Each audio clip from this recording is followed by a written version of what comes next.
Hi everyone and welcome to my YouTube channel.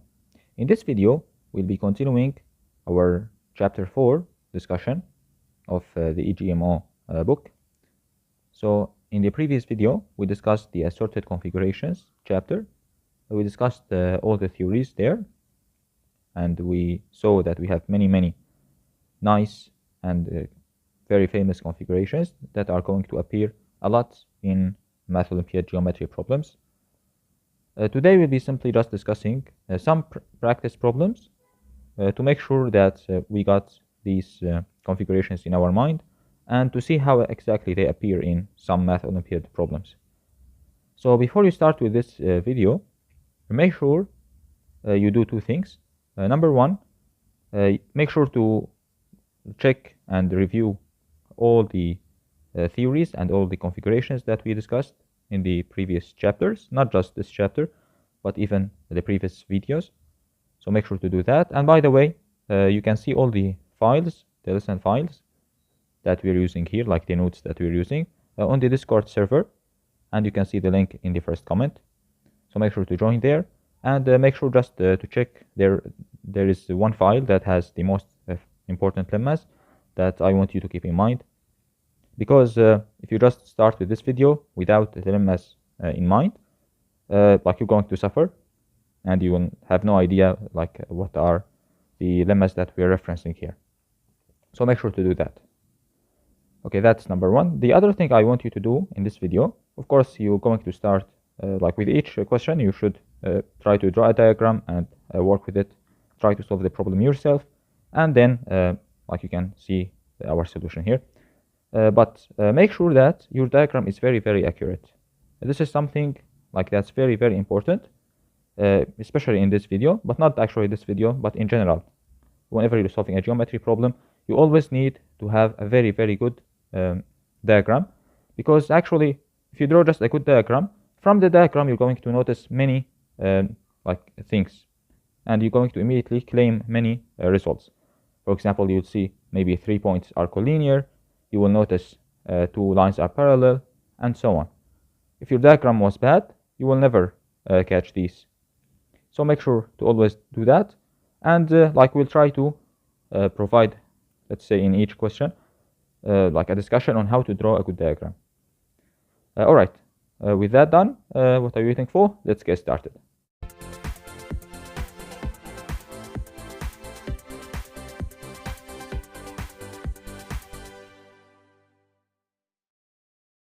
Alright, our first problem is from the USA Junior Math Olympiad 2018, problem 3.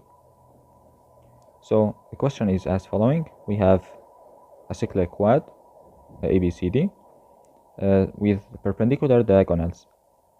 So if you want to draw something like this, usually it's better just to like draw a circle first. Like then instead of drawing the quad, because we want the diagonals to be perpendicular, then you can just actually draw as simply as just one triangle, like this, and then just drop an altitude. Okay, so if you just do this, now you got your cyclic quad here. So it's very easy to draw it in an accurate way. So let's say A, B, C, D, something like that. Then they are telling you that we want to reflect D over BA and BC. So we want to extend this one here and reflect D and here as well. So we want to get 2 points, E and F. Okay. Of course, reflecting like a point is very easy. You just need to drop and then like make sure that this point is the midpoint. Okay. Then they are telling you that we're going to take this line EF and intersect it with this diagonal. So this point is P. And then we need to draw some circles here. Okay, drawing circles can be a little troublesome, but still like you can find a way to do it. You just need to first of all locate the center of the circle. Once you have the center, then you're done basically. Of course, to find the center, you just need to draw 2 perpendicular bisectors and get it. Okay, so we're going to draw this circle basically, this one here, and we're going to draw the other one as well, something like this. And they're going to give us 2 points, a point here and a point here. And the question is just telling us to prove that this segment here is equal to this segment. Alright, so that's basically our simple diagram here. Remember that we always draw, first of all, a small diagram, so that we know how to draw the accurate one. Of course, we don't want to work here, as we said. We want to have a very accurate diagram so that we can just make claims just from looking at our diagram. Alright, so actually, you can make sure to draw a good diagram, and then we can proceed. So here I already have a good diagram here, and as you can see, it's just the same process. Like we have this cyclic quad, perpendicular diagonals. So let's actually say this one here. Let's call this point. Maybe you can name it L. This point here, and this one here. Actually, let me just make sure it's clear. This one is A. This one is B. This one is C, and here we've got D. Okay, so this is our cyclic quad. Then we reflect, as mentioned, to get point E here and point F here. And after we do that, we get the point P as the intersection of EF with the diagonal BD. And then we, as we said, we just draw the 2 circles and get the 2 points. So this point here is Q, and this point here is R. And we just need to show that this is equal to this. Okay, so now let's start making observations and see what exactly can we do here. Alright, so let's have a look at our diagram. What do we have? First of all, as you can see, we have this nice cyclic quad with perpendicular diagonals. If you want to think about it in another way, you can just think about it like you have this nice triangle, ABC, and this is simply an altitude, right? This is an altitude, and we're hitting the altitude with the circle, with a circumcircle, and that's actually very comfortable point, right? Because remember, this point actually you're already familiar with.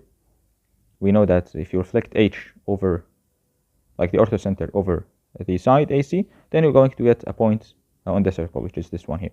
So that means if you reflect this one there, you're going to get H. So keep that in mind. Okay, that's something very cool. The other thing is we want to catch this nice point and then reflect it. So in order to reflect it, of course, you need to intersect here, and then this one is perpendicular here, and of course this one as well. So we drop the 2 perpendiculars, and then of course we need to reflect. So these 2 are equal. Let's actually do this one here.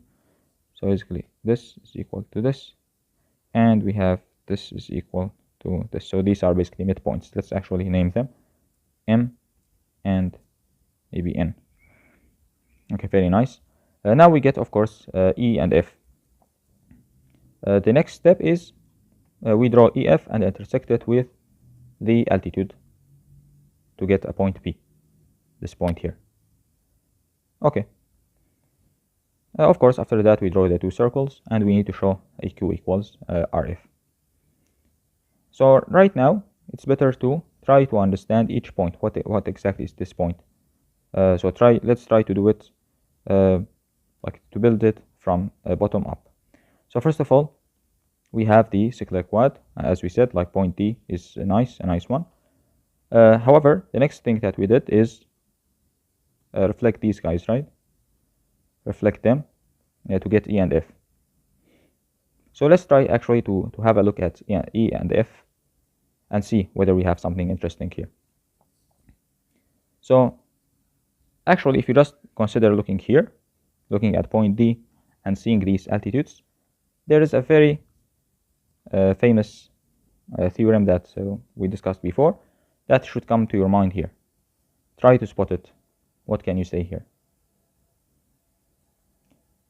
Alright, so we have a point on the circle, right? And we're dropping perpendiculars, see? We have three projections here. M, L, and N.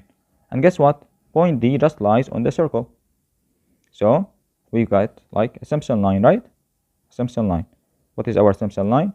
It is the line MLN. So simply we just know immediately that these guys are collinear. And of course our diagram helps us to check this. So yeah, we have simply like MLN are just collinear. That's very nice because we're projecting from D to the three sides of the triangle ABC. Okay, so what can we get from this? Actually, right now, if you just look at our diagram, you can see something very, very interesting. Remember that MN, like M is the midpoint, and N is another midpoint. So MN is just actually the midpoint, like segment here in the big triangle DEF. See, so for example, you can take a homothency here, like centered at D, and the scale factor 2. So the image of M will become E, the image of N will become F, and the image of L will become P. But guess what? What exactly is the image of L? Like what's the points on the altitude that satisfies this is equal to this, this is equal to this. We just mentioned, right? It's the orthocenter. So guess what? We have just shown very easily that P is the orthocenter. So if you want, actually, you can just delete this and think about it as, like, let's say it's H. So this point is just H, which is super, super nice. Okay. See, like we got all of that just from the Simpson line and then a simple homothency.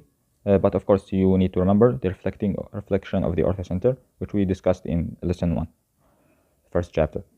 Okay, very nice so far. So we now know exactly what is the point P. What next?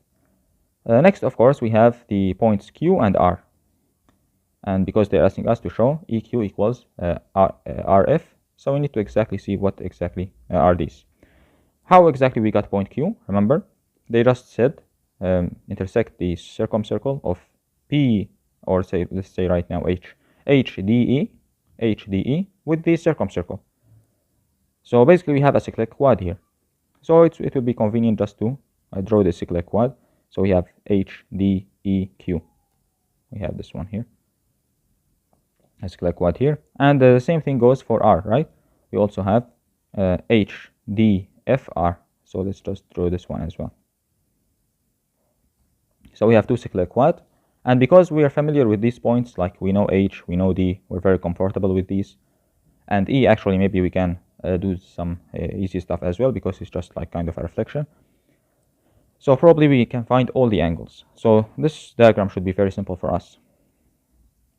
But how exactly can we show that EQ equals RF? Again, I want you to examine the diagram and spot something.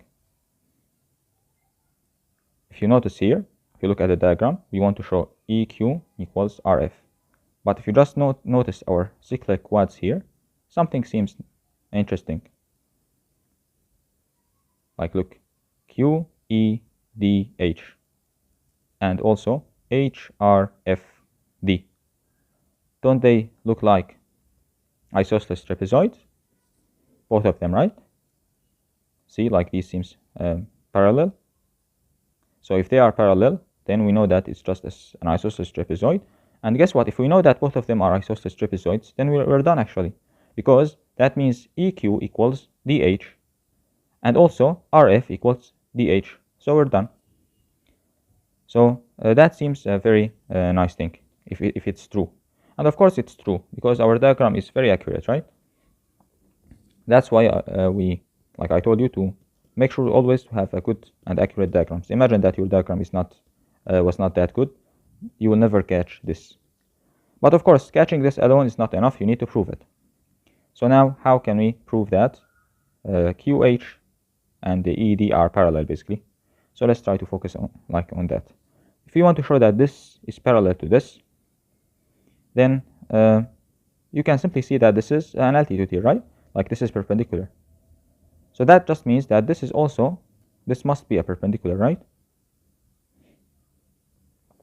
However, look at it. From H, you're getting a perpendicular line to the side. That's just the altitude. So that just means that HQ is the altitude. So that means that C, H, Q are collinear. And hence, we know exactly what's point Q. It's just the same as point D. It's just like drawing. Let's do it like this. It's just like C, H, Q are collinear. It's just basically the reflection of H like over the side, AB. So guess what? Maybe we can do it the opposite way around, because we are very comfortable with like dropping the altitude and hitting the circle. Let's just define Q prime to be that point. The, like as we said, C such that it's the reflection of H over the side. And then let's show that Q prime lies on that circle, basically E, D, P. If you look at it, it's very simple, because we have this nice reflection. We already know that if we reflect over the line AB, we know that Q prime goes to H and E goes to D. So that just means that indeed this is an isosceles trapezoid, right? Think about it, like if you just have something like this. Sorry, something like this. And then you just like reflect here, got a point here, and also reflect here, got a point here. Then clearly this is just an isosceles trapezoid, right? Okay, very nice. So that just means that we got indeed the isosceles trapezoid, and hence Q prime is indeed Q. Very sweet. So we got exactly what's Q, and we got exactly what's R, the same way. Like you just know that AHR are collinear, and hence we're simply done, because we just know that EQHD, like we know that EQ equals HD, and we know that HD equals RF, and hence we got the equal stuff that they told us about, EQ equals FR, and hence we're done. So yeah, that was the idea of the question. Again, as you saw, first of all, we quote the Simson line here. Do not miss the Simson line. Very, very important. You're dropping some altitudes. You've got a point on the circle. Do not forget the Simson line. And then we just got the orthocenter idea, and everything followed from there. All right, our second problem is from the USA Team Selection Test 2015, problem 1. So in this question, we are simply given a triangle with an incenter and an incircle, and we got simply the contact triangle here, the EF. Of course, in order to draw that, the first thing that is recommended is to draw the circle first, the incircle first, and then draw the 3 tangents. So now you got your triangle ABC, and you also got your contact triangle at the same time. Okay, after that, they're just giving you the midpoint of BC. So that should be simple. You can just get the midpoint. After that, you're given a point Q on the incircle, such that AQD is 90. So you already have the incircle. You just need to find a point such that AQD is 90. And that's simple, because that means you just need to take AD as a diameter and draw a circle that has AD as a diameter, and you will intersect it with the incircle at Q. So you can easily draw point Q as well. Point P is like on the line AI. So you got just a line simply, such that MD equals MP. That's also easy to draw accurately, because you can just take a circle, center that M with radius MD, and you will just intersect it with the line AI at P. By the way, you will get 2 points, but they are telling you it's inside the triangle, so it's actually 1 point. And then they're telling you prove that either this angle or this angle is 90. So you can just, from your accurate diagram, check which one is correct. And of course, that's going to depend on your diagram. Basically here, whether AB is bigger than AC or AC is bigger than AB. Okay, so it's very easy actually to draw an accurate diagram here. So I already explained the steps, and here it is. Here we have like a nice diagram. As you can see, you have our triangle here and the contact triangle, EFD. We have I is the incenter. Then they told us to find a point. Of course, M is the midpoint of the segment BC. And then I think they defined point, wait, P or Q first? Point Q first, of course, Q. So this one here. How did they define it? They defined it simply such that AQD is 90. So we already have that this thing here is 90.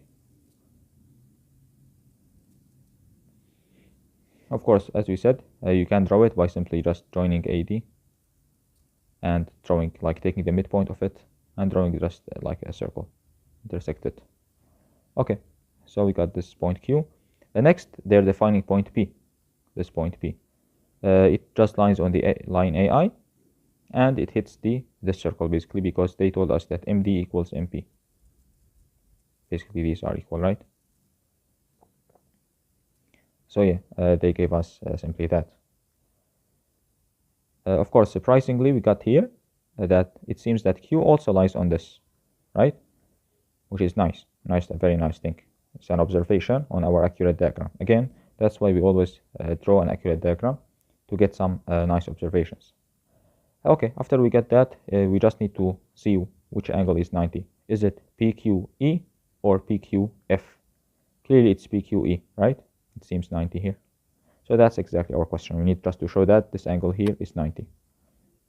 Okay, first of all, let me just name the points, because they might be not very clear for you.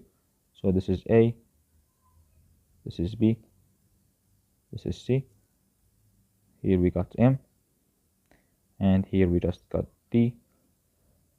This is of course I, the end center. This one is E, and this one is just F. This one here is Q, and we just have this one remaining, P. Okay, nice. Now let's just start like making observations and see what exactly are these points, Q and P. Because all the other points are very obvious for us, like we know everything about them. We just have a contact triangle, which is simple. We have a midpoint. I, we are already familiar with it. So we just need, first of all, to see what's exactly Q. What's this point? They're defining a point Q such that it lies on the incircle, and we have this angle is 90. AQD. What does exactly this mean? Look at the diagram. Try to spot. What can you see? AQD is 90. If you look at it, AQD is 90, then you will immediately notice that that means that you have a diameter, right? Because you have a 90 inside like a circle. Then you have a diameter. You have D, and that point there is a diameter. So if you just join these, oops, let's say somewhere like this. Yeah, this is basically a diameter, right? And as you can see, of course, it should be passing through I. And guess what? You're already familiar with this like diagram, or with this configuration. This is a very well-known configuration that we discussed in our chapter 4. The diameter of the incircle, right? Remember, if you just have an incircle and you just draw the diameter DI, you got some point here. Then, if you just draw this point, actually, you draw this line, A, this, and if you continue that, you're going to hit the X circle tangency. So if I just extend this one here,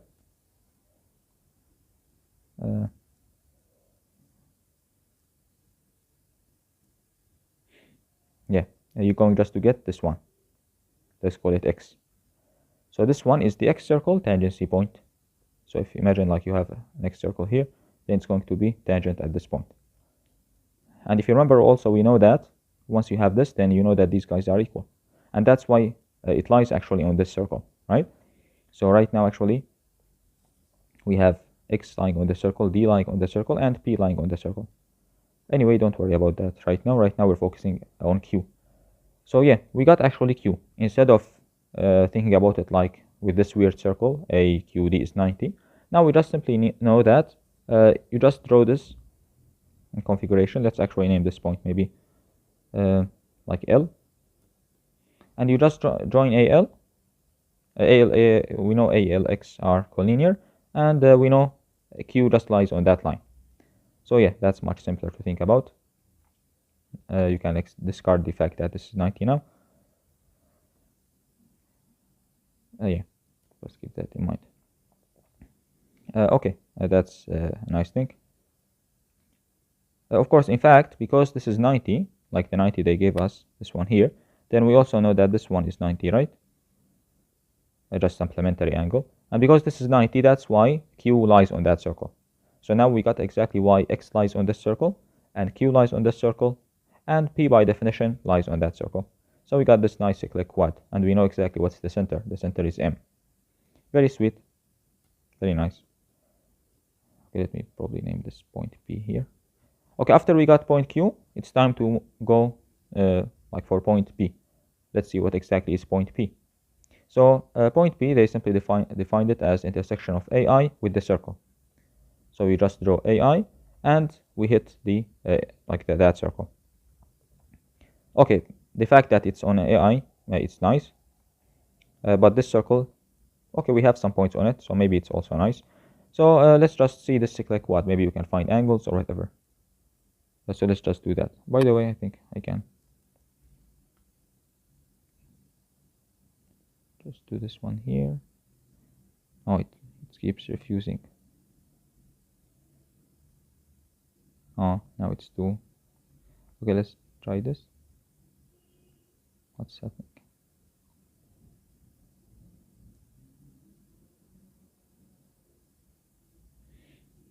Okay, whatever. Yeah, now we just need to analyze what's point P, as we said. So to get point P, we just need to draw this. This is a cyclic quad. D, P, Q, X. This is a cyclic quad. So try to look. Can you spot anything nice, interesting regarding point P? Try to explore the diagram and check whether P satisfies something nice. Remember, our diagram is very accurate, so if you get any observation, then it's definitely correct. We just need to prove it. So if you just look at it actually, you can see that DP, this line DP, if you join maybe PE, they seem collinear, right? That's interesting. DPE collinear, because our diagram is accurate, then that's definitely correct. So now we just need to prove why exactly DPE. Basically, this is DE, the incircle chord, right? The incircle chord DE. Why is it like collinear with P? Why does P lie on it? Let's think about it. We have basically AI, the angle bisector of A, and we have the incircle chord DE. They are intersecting at some point. Do you know anything regarding this actually? Try to think. Do you know anything like that? If you just have some triangle, something like this, and then you take the angle bisector and the incircle chord, they meet at some point. Actually, we're familiar with this point. If you remember, hopefully like you did your homework in lesson 1, we got this nice lemma. By the way, this one is famously called like the Iran lemma, because it appeared on like any I think like on one Iran Math Olympiad, forgot which year exactly, but yeah, this one is very well known. It's called the Iran lemma, and that's why I told you to always memorize all lemmas that you see. Anyway, what does it exactly tell us? It just tells us that if you have the like angle bisector here, and you have an incircle chord, look, they're intersecting at some point, which is exactly our case. Then we know that this point lies on the midpoint segment as well, MN, and also we know that BKC is 90. BKC is 90. So that's very nice. So now, of course, our goal is to show that this point is exactly the point P. So now back to our diagram. Of course, like because we know everything about this, then we want to do the opposite direction. So now let's define P.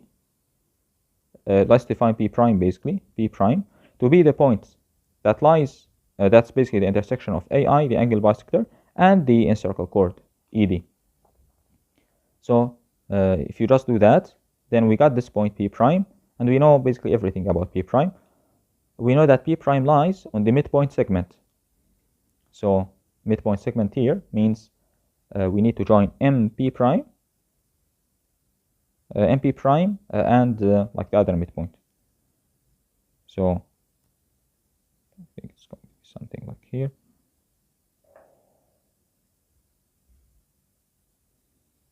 Yeah, so let's call this one N. Then we know that MP prime N are of course collinear here, which is something very nice because that's just the midpoint segment, right? Okay, that's very sweet. What do we also know? We know the 90 degrees angle. We know basically that this angle is also 90. If we draw just BP prime, we know that this one here is 90. Okay, very sweet. But again, here our goal is to show that P prime is P. P, like what was the definition of P? P was the intersection of the AI, the line AI, and the circle. This one here, this circle. So now we just need to show that P prime satisfies this definition. Well, or it already lies on AI, but the question is how to show that it lies on this circle. If we can show that, then yes, guess what? This magical point P prime is our point. So we just now need to show that this P prime lies on this circle. How exactly can we do that? Well, that's actually, right now, it's a very simple angle tracing. Try to do it yourself. The idea is actually that, guess what, you know the center M. So our goal is to show like MP prime. Like we can just do some angles here. MP prime is equal to MD, right? If you can show that, then you're done. But the angles are a piece of cake here because we have MN. So we know what's this angle here. This angle is equal to this angle, so it's C basically. So this angle is just C. And guess what? This angle here, we can also find it because you have like an incircle chord, right? Just like DEC. It's an isosceles triangle. This one is C. So they are both 90 minus C over 2, right? So this one here is 90 minus C over 2. And that means that this is 90 minus C over 2. And we're done. We've just shown that MP prime equals MD. And hence P prime is indeed P. So can delete the prime, and yes, point P is this magical point from the Iran lemma. Very nice. Okay, what next? So now we got basically what exactly is point P and what exactly is point Q. We know everything about the diagram. So now showing that PQE is 90 should be a piece of cake, right? So now our goal is to show that this one is 90. Let me just put it on like here. How can we show that this one now is 90? EQP. Well, let's have a look. So if we want to show this is 90, what do we also know? Remember, we know that this one here is 90. We know that this is 90 because Q lies on the circle with diameter dx. So what do we exactly need to show now? You can see that you need just to show that this one here, this angle, is equal to this angle. If you can show that, then you're done, right? And finding these angles is easy because this angle here is just equal to, sorry, it's basically this one here. We know it's 90 minus C over 2. So this should be 90 plus C over 2. Look at the cyclic quad. The opposite angles should be supplementary. So this one should be 90 plus C over 2. So we already know this one. Simple angle tracing. Plus C over 2. So our goal is to show that this one is 90 plus C over 2. But how can we find the angle EQD? EQD. Look at the diagram. EQD. We know that Q lies on the incircle. So EQD is just the arc, right? Or if you can just like throw this one here, F. Join F and join F here. Then actually it's just supplementary to this angle. This one here. So our goal is just to show that this one is 90 plus C over 2. And this is a piece of cake because like remember, we're very familiar with the contact triangle. We can easily find all the angles easily. So like very quick angle tracing, you can find this angle first. This one is 90 minus A over 2. And you can find this angle, then it should be 90 minus B over 2. 90 minus B over 2. So that means this angle here should be there like the supplementary. So it should be 90 minus C over 2 actually, right? Now add them up. You know A plus B plus C over 2 is 90. So yeah, that's true. And because this is 90 minus C over 2, so that means this is 90 plus C over 2. And hence we're done. That's it. All right. We got the two angles equal, and hence we got the 90 degrees. Of course, like again, they told us prove either this or this is 90, depending on our diagram, as you can see. Because we choose like AC to be longer than AB, we got that. If you choose the other, if you draw the like another diagram, then you're going to get the opposite. Okay, very sweet. So yeah, we're done with the question. Let's just do like a quick recap. What did we basically do in this question? First of all, we analyzed point Q, and we immediately remembered the incircle diameter. If we draw the diameter di, hitting it at L, we know that A, L, X are collinear, and we know that point Q is just that point there. So that was the first thing, the first assorted configuration. By the way, as you can see, we're using tons of assorted configurations. That's why in geometry, it's very, very important for you to memorize as many configurations as possible. Keep them in your mind so that you use them when the right time comes.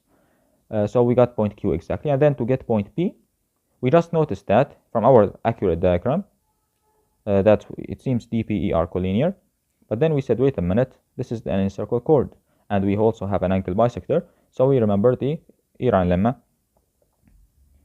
Again, like this is actually something very important. If you're not familiar, for example, with the Iran lemma, then you will never like catch this, right? That's why, again, like I really stress that you really need to memorize these configurations because they appear a lot. Okay, after we notice that, we already know that Mn also lies there. So we just immediately showed that this P is the point. Indeed, that was easy, simple angle tracing. And from there, once we got point P and point Q, everything followed easily. Like we just need to show the green ones are equal, and it's very simple angle tracing. So yeah, that was it. We're done. Our third problem is from the USAMO 2011 problem 5. So in this question, you just given, it's actually a simple diagram. You just have a quadrilateral A, B, C, D, and you have some random point P inside it. So this one here, as you can see. And then they're defining points Q1 and Q2 such that we have these equal angles. Well, basically, I already plot them here. So they are telling you that this angle here is equal to this angle here, the red ones here. They also told you here that this big angle is equal to this big angle. But what does this mean? It just means that the smaller angles are equal, right? You can just subtract the one in the middle. And the same thing goes for, this is, of course, you define Q1 using this, right? Q1 is uniquely defined by these. Now you can also do the same thing for Q2. As you can see, the red ones here, this one. And you also have the other red ones are equal. So right now you defined Q2. So we're defining everything using P, the angles for P. You're defining Q1 and Q2. Okay, what happens after we define Q1 and Q2? They're simply just telling you that, prove that Q1, Q2 is parallel to AB if and only if Q1, Q2 is parallel to CD. So this Q1, Q2 is parallel to this if and only if it's parallel to this. Yeah, so basically all of them will be parallel, right? A, B, C, D, and Q1, Q2, all of them. So of course, to discuss this, probably it's a good idea to extend these guys, right? Generally speaking, I just try to. Here, of course, my diagram is not the parallelity case, but we're just trying to explore what's happening here. Yeah, so we just draw these. Let's name this, for example, T, this point. Okay, and they're telling you, of course, either the three are parallel, kind of, or they're not.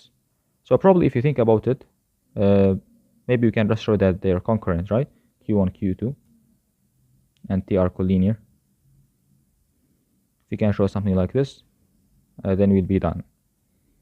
But what exactly is going on here? First of all, we need to see what's the definition of Q1 and Q2. What are these angles exactly? Well, if you just look at it, you can see these equal angles should remind you of something. Like they are isogonal conjugates, right? Kind of. Because the isogonal conjugates, it's the thing that satisfies this. Remember, if you have just like a triangle and you know this angle is equal to this angle, then you know that this line is the isogonal line to this. And here we have tons of these. However, if you just keep thinking about the quad inside, then like you're not really going to get anywhere, because here you have the angle B and here you have the angle C, and you cannot have them inside a triangle just from here. However, you can have both angles B and angle C inside one triangle. What is it exactly? it is this triangle, right? TBC. If you look at the triangle TBC, these are like the exterior angles, right? So you can easily see that PB, the line PB, and the line Q1B are isogonals actually. Again, it's exterior, but it still is the same idea. You can easily check that yes, they do satisfy this. Because basically, like if you just reflect one over the internal angle basictor here, you're going to get the other one, right? You can easily see it for the external angle basector, but that also happens for the internal angle basector. Just can extend this one here and extend this line there, and you can see that if you reflect them over the internal angle basector, then they will be the same, right? Like one will go to the other. So yeah, so that just means that we just got that thing here. That's BP and Q1B are isogonal in this triangle TBC. But guess what? You can just do the same argument for angle C as well, and you can just get PC and CQ1 are isogonals in that triangle, and hence guess what? You just got the definition of Q1. So basically Q1 is the isogonal conjugate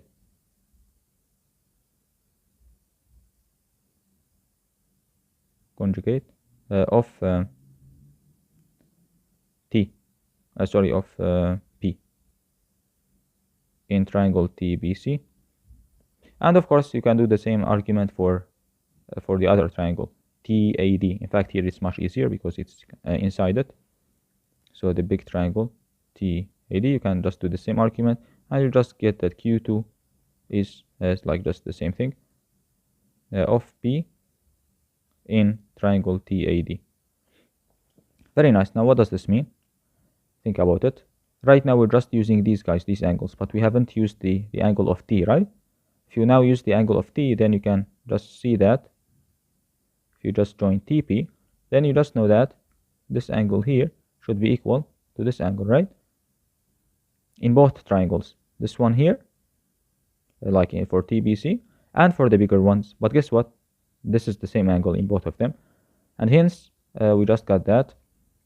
Like that means that Q1, Q2 are collinear with T.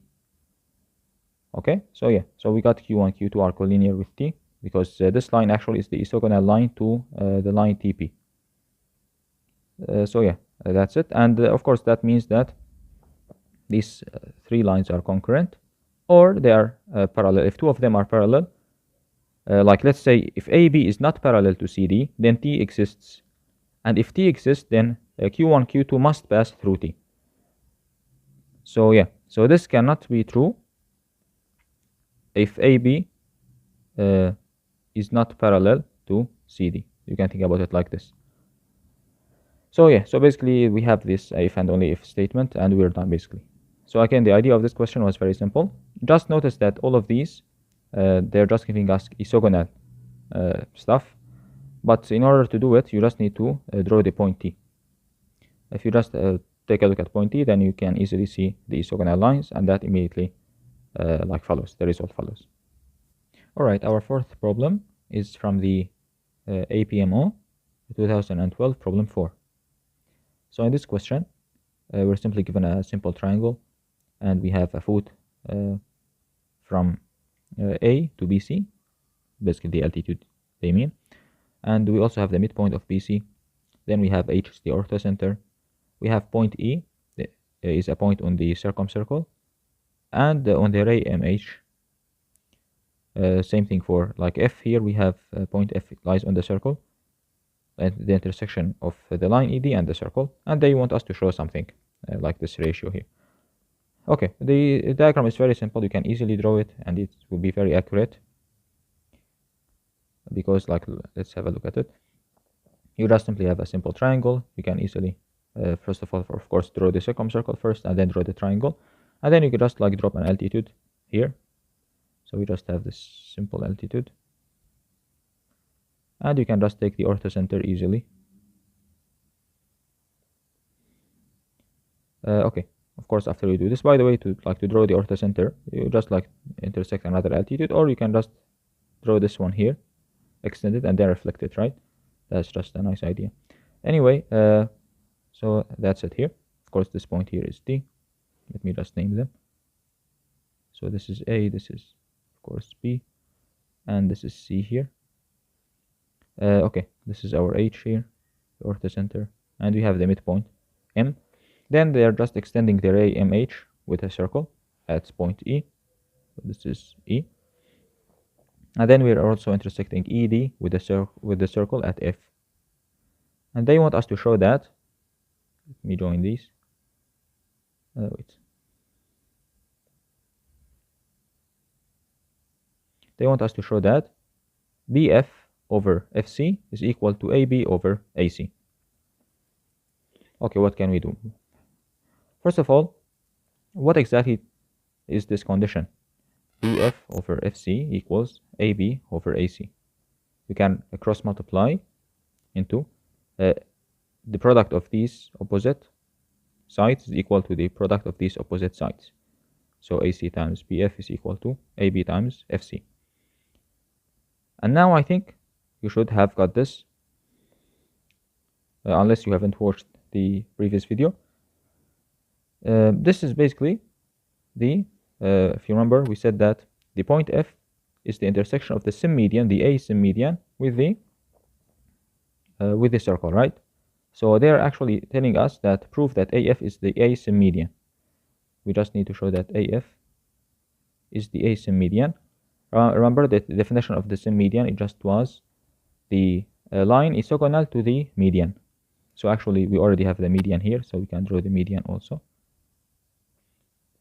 So yeah, we just need to show that this angle is equal to angle BAF. BAF, right? Again, we measured this in the symmedian properties. We proved it. So yeah, that we just need to do that. Okay, so how can we show that the angle CAM is equal to the angle BAF? Well, if you look at it, the angle CAM is already nice because we're comfortable working with this midpoint. But the problem is here with F, because F is the worst point, right? Since it's the last point defined in the in the diagram. So what exactly is this angle BAF? If you look at it, it's simply this arc. It's the arc BF. So we can actually play with this. We can just manipulate this angle, put it anywhere else, because we know that it's always the arc BF. So where should we put it instead of A, for example? Well, the best location is to go to the root of it. Like what was the definition of F? It was the intersection of ED with the circle. So simply just go for E. And now you can totally delete the points F. You can delete it. This strategy is very logical, and always try to use it in order to get rid of the bad points. So F was the last point defined. How to get rid of it? Just move to the original of the origin of it, which was E. So now with this technique, we got rid of F totally. So now our goal is just to show that the angle BED is equal to the angle CAM. Now we can totally, for example, if you have drawn the diagram with your pencil, now you can totally remove F actually. And now we're just working with E. Okay, I'm going to delete this one. We can also delete this one here. And we can totally forget about F in fact. Okay, so now what? Can delete this one as well. Now we need to work with the angle E. What exactly is the angle E? Let's try to analyze. So angle E was, it's a point on the circle, and we know it lies on the ray MH. What is this MH? Are we familiar with this MH? This line, think about it. You have the orthocenter and you have a midpoint. Do we know anything regarding this? Of course we know, right? It's like we already discussed. If you reflect H over D, you're going to get a point on the orthocenter, a point on the circle, and we also said that if we reflect H over M, we also get a point on the circle. In fact, it's not any regular point. This one is the antipode of A. So let's call it A prime. The antipode of A, meaning that AA prime is a diameter. AA prime is a diameter. Keep that in mind. So this one here is a diameter. So yeah, they're telling us about ray MH. Actually, draw ray HM, and we know that AA prime is the diameter. Now that's very nice. Why? Because now look at the point E. We just simply know that we know if we just draw this, then we just know that this is a 90 degree. 90 degrees here. Because we know AA prime is a diameter. Very sweet. Okay, let's just delete this. Not needed. Okay. So actually, if you just look at it here, we have this nice cyclic quad, right? You can spot it easily. This angle is 90, this angle is 90.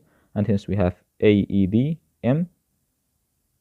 AEDM is just a cyclic quad. Wait. Yeah, that's right. Okay. That's nice. So from this cyclic quad, you can get some nice angles. Remember, our goal is to show this is equal to this. So probably it's better, like a good idea to take angles close to that. So we already know actually that this angle here is equal. To this one here. We know these two are equal, but we don't know these yet. So how can we show these ones are equal? Well, you just need to show these ones are equal, right? The big ones. Then you just subtract and you'll be done. How can we use these? First of all, if you look at this, how can you trace this? Of course, we already know what's this. This is just 90 minus C. So yeah, so this one is just 90 minus C. So now our goal is just to show this is 90 minus C. But how can we find this one? Very easy. Just look at it. The angle BEA prime is just this arc, right? The arc BA prime. But we know it's like this is like 90 degrees, right? The angle corresponding to it. So we know that this one here is simply the arc C. So that just means that this one here is indeed 90 minus C. This one here is 90 minus C. So yes, indeed, this is 90 minus C, and indeed the black ones are equal. And because they are equal, and we know these ones are equal, then we know that the ones mentioned are equal, and hence basically we're done. So again, what was the idea behind this question? First of all, you really need to spot that this is the symmedian. We immediately spot that because we know the properties of the symmedian. Again, that's why we really need to have these configurations in our mind. The symmedian appears a lot in problems. Of course, this immediately made us just go for the angle since we already have a median. And that ugly angle, we just moved it to the E.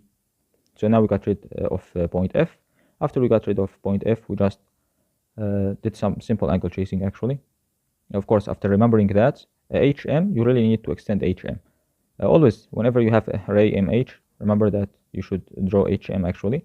And you will get this nice fact that A prime is the antipode. It's the diameter. And hence you always have this 90 degree.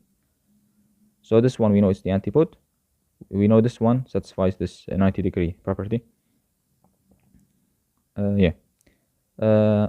After we got that, like the rest was simple angle tracing actually. Just some cyclic quads and simple angle tracing.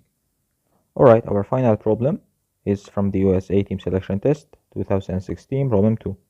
So this question, we're just given a simple triangle and a circumcircle. We have the incircle touch point at D. We also have the angle bisector meeting both the side BC and the circumcircle at 2 points, E and F. And then we're just given the circumcircle of DEF intersecting the circumcircle and the AX circle. So let's just immediately have a look at the diagram actually.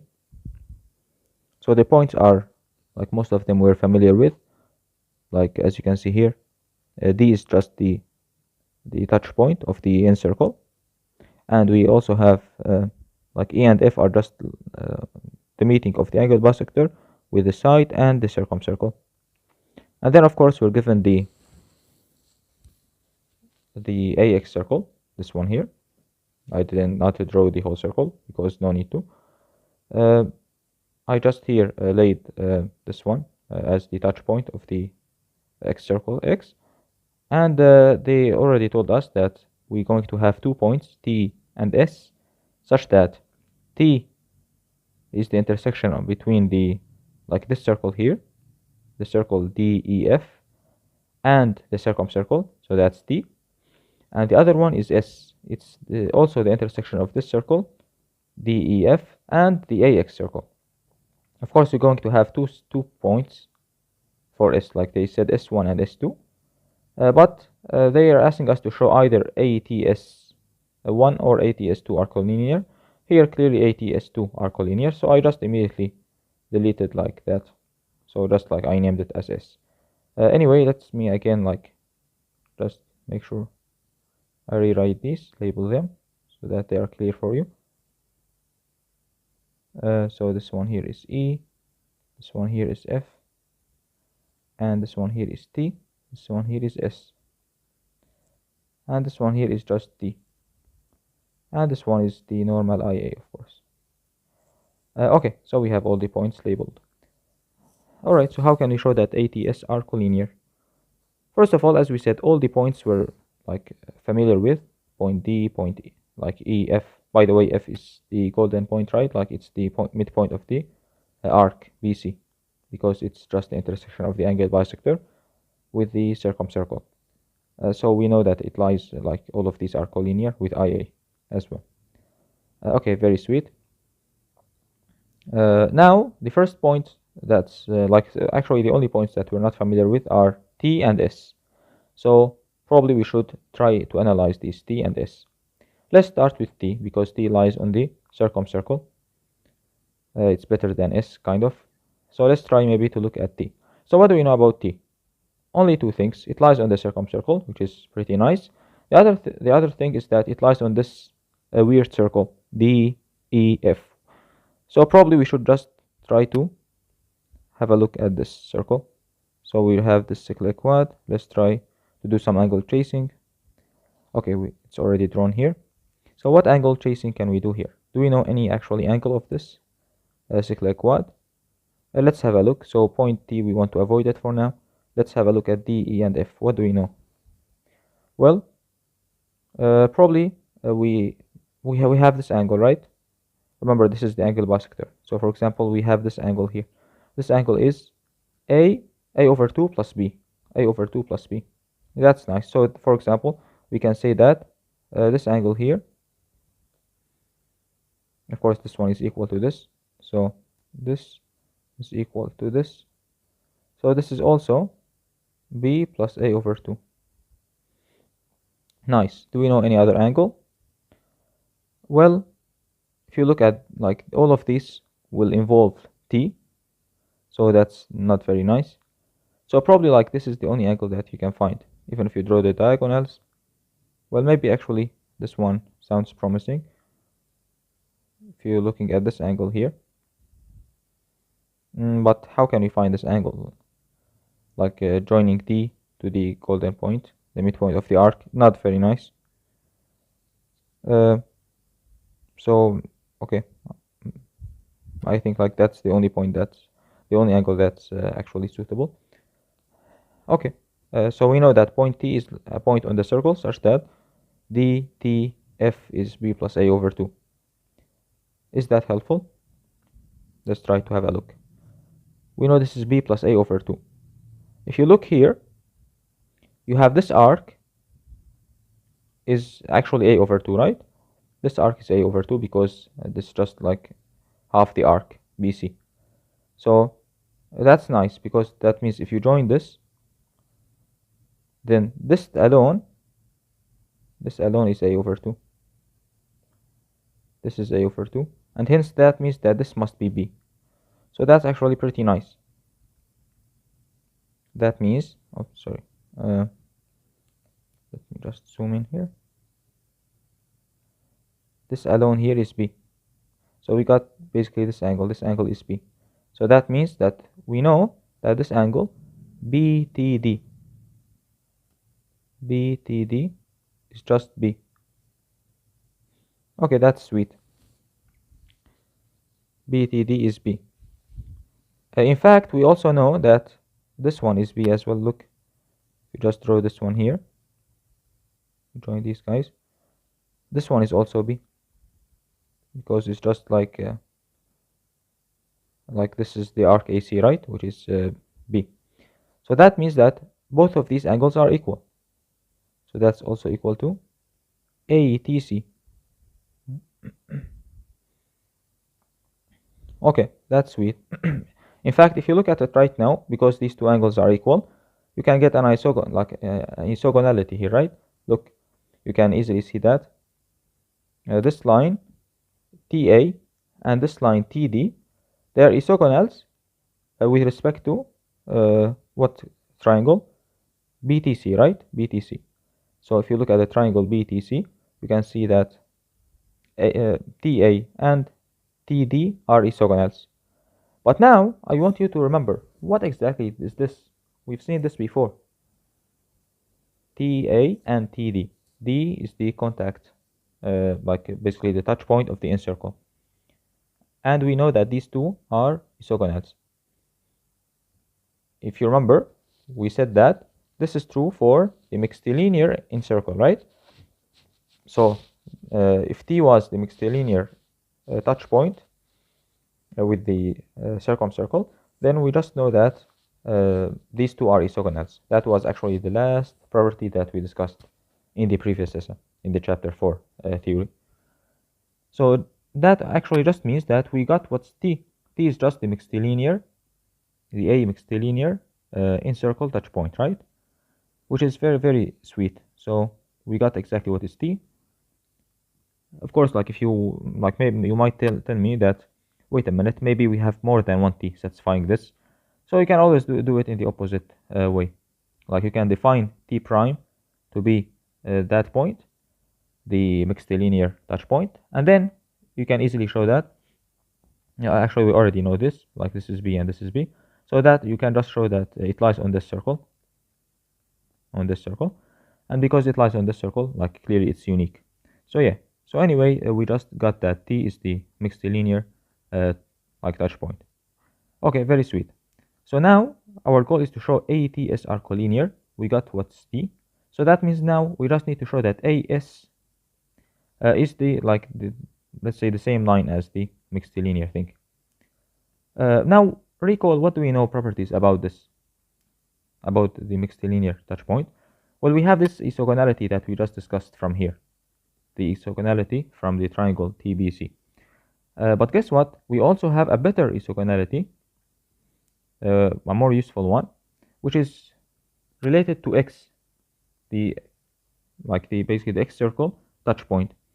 We know that in the triangle ABC, line AT and line AX, let's join AX, these are also actually isogonal. So we have this angle is equal to this angle. So guess what? That just means that now we can forget about T, and we can just show that AS is isogonal to AX. If we can show that, then we're done. Our goal is just to show that AS and AX are isogonal. But guess what? We have just here the angle bisector in the middle, right? This one is the angle bisector. So that means not just these are equal, but in fact the one in the middle is also equal, right? So we have this is equal to this. If we can show this, then we're done actually. So it's enough to show that this line AEFIA, the whole thing, just is the angle bisector like of that. So let's have a look at this line. We have right now the angle XAT. Let's actually join XT. Let's join XT. And let's just delete these guys here, like the angles.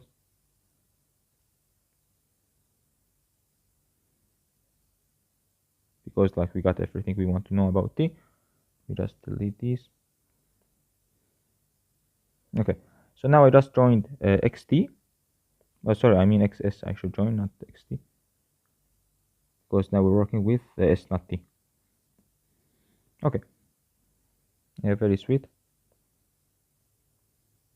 In fact, we can totally delete T, like point T. We don't need to use it anymore.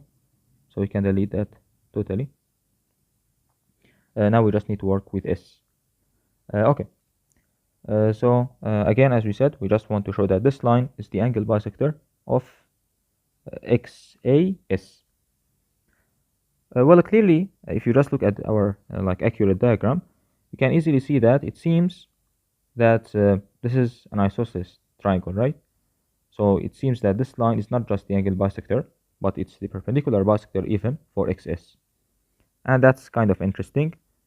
Let's actually check. Do we know any point, like whether A or E or F or IA lies on the perpendicular bisector of this XS? Well, there is one point that's very obvious, satisfies this point, of course, is IA, right? Like, look at IA, because like it's the center of the circle, and this circle passes through S and X. Then we already know that IA lies on the perpendicular bisector of XS. So that's nice. We have 1 point. Okay, sweet.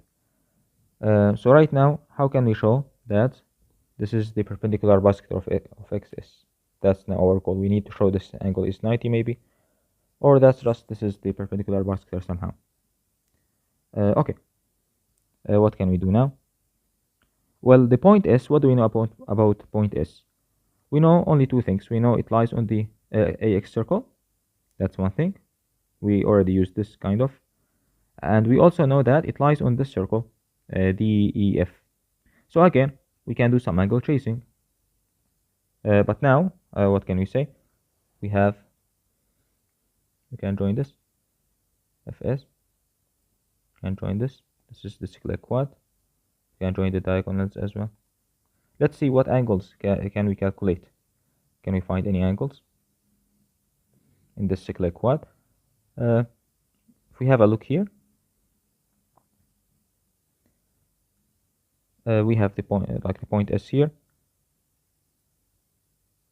Actually, this one, the same thing that we just mentioned before, this angle here is also equal to this, like DSF, right? DSF. So this point, this angle was just B plus A over 2. So this one is also B plus A over 2. That's one thing you can say. Any other angle we can mention? Actually, just like before, we said that this angle here is equal to this angle here. ESF is equal to EDF. We also have that as well. Okay.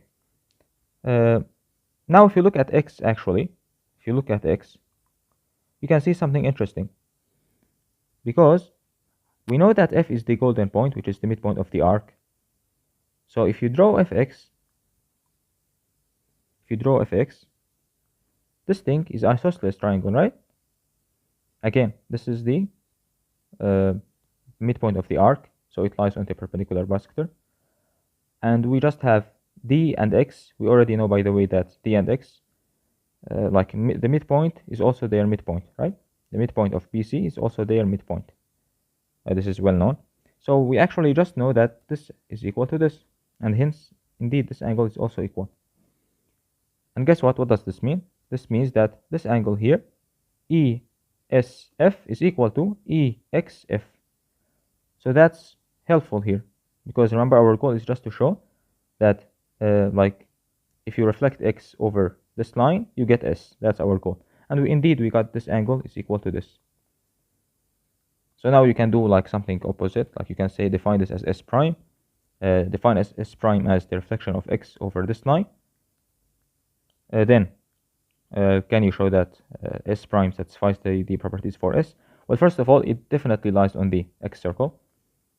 Why? Because you're reflecting it here. So you know that IA S prime is equal to IA X. So that's one thing. Okay, nice. Now we need to do the other circle. This circle here, why does it lie on the circle? Well, it's very easy, because this angle here equals to this angle, which is equal to this angle, and hence it's cyclic quad. And guess what? That just means that indeed S prime is just S.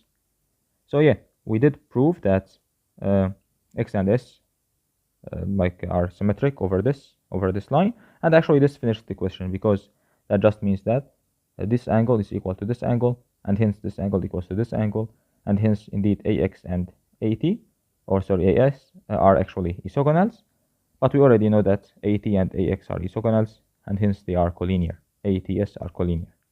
And yeah, that's it, we're done. A quick recap for this question. So first of all, we try to just look at point T and analyze it. The only thing to analyze point T is just to draw the cyclic quad, and like there was only one angle that you can find. We found that angle. It was B plus A over 2, but then we just noticed that that means that here BTD is B, which is equal to ATC, and this immediately reminded us of the isogonality property for the Mixtilinear Incircle, and we got that T is the touch point of the Mixtilinear Incircle. So yeah, that was it for T. Then we said that means we need to show that AS is the isogonal line to AX. And from our diagram, when we join these, we notice that it seems to be an isosceles triangle, meaning that this is just the perpendicular bisector. We already have IA there.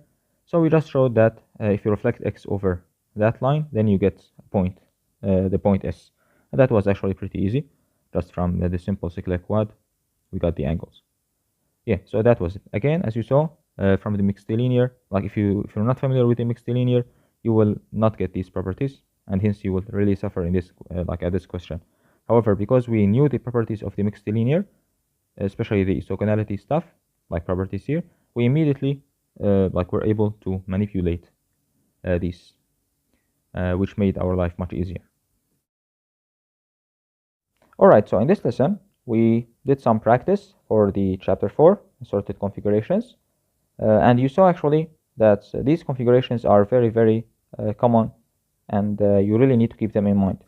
Not just these configurations, but even like every other lemma that we discussed, like from the beginning of this playlist till now.